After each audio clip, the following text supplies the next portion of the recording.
Boa tarde, meus queridos alunos. Espero que vocês estejam todos bem.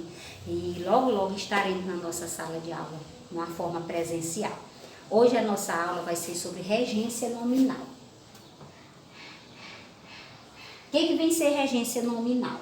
Regência nominal estuda a relação que se estabelece entre o nome, que nós chamamos de termo regente, e seus complementos, que nós chamamos de termos regidos. Lembrem que nós já estudamos lá o objeto direto, o objeto indireto, quando tem o verbo que faz uma pergunta e o objeto indireto ou o objeto direto responde essa pergunta. Então a gente vai lembrar que regência se parece um pouco com aquela aula que nós já vimos. Perceba-se a necessidade de uma educação melhor. Então, quando eu digo necessidade de quê? De uma educação melhor. A palavra aqui, necessidade, ela não é verbo, né? Ela é um nome, ela é um substantivo nesse caso aqui. Então, o termo regente, que é o que faz a pergunta, é um nome, e o termo regido, nós vamos ver a complementação aqui do termo regido, que nesse caso aqui é um complemento nominal. Então, por isso que eu tenho uma regência nominal, porque o meu termo regente é um nome. Quando eu tenho o termo regente sendo um verbo, eu tenho uma regência nominal. Olha o outro exemplo. Sou favorável a esta reforma previdenciária. Sou favorável a quê? A esta reforma previdenciária. Termo regente, favorável.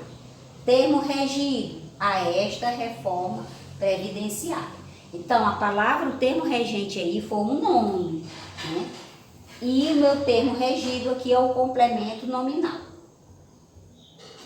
Então, regência nominal, ela estuda as relações em que os nomes, substantivo, adjetivo, advérbio, exigem complemento para completar o sentido. Geralmente, essa relação entre o nome e seus complementos é estabelecida pela preposição.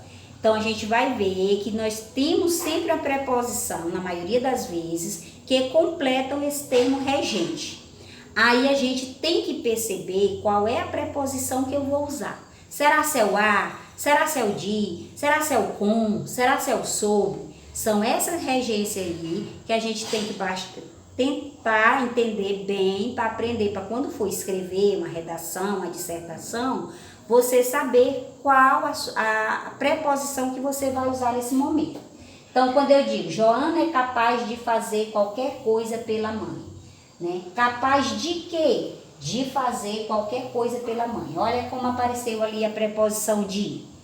Ana sempre foi amorosa. A palavra amorosa faz a pergunta, amorosa com quem? Aí eu vou responder, com os filhos. Então, eu usei a preposição com.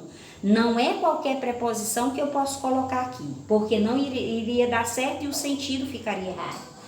Ana sempre foi amorosa de os filhos, né? Não ia dar certo. Sobre os filhos, não ia dar certo. A que vai dar certo aqui é o com. Amorosa com os filhos. Carlos é entendido em informática. Eu não poderia colocar outra preposição aí. Carlos é entendido para a informática. Carlos é entendido a informática. Não daria certo.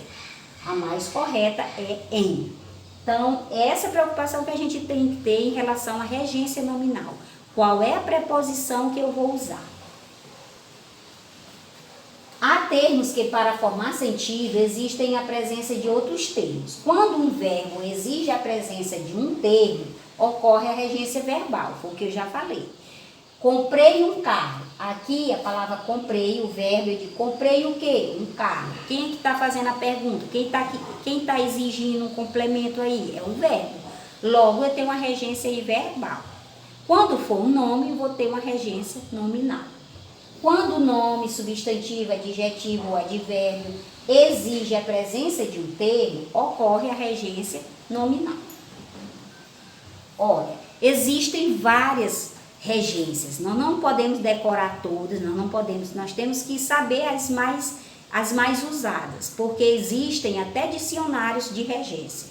Então, a gente só deve saber qual a regência, algumas, as mais usadas, a gente deve usar quando a gente for fazer um texto e ter que usar essas expressões. Por exemplo, acessível.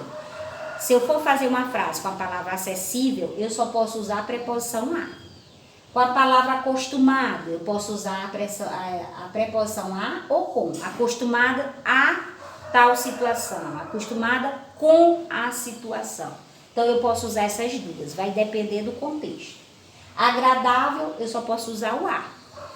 Alheio, eu posso usar o a ou o de. Ansioso, eu posso usar o de, o para ou o por. Vai depender da situação e do contexto.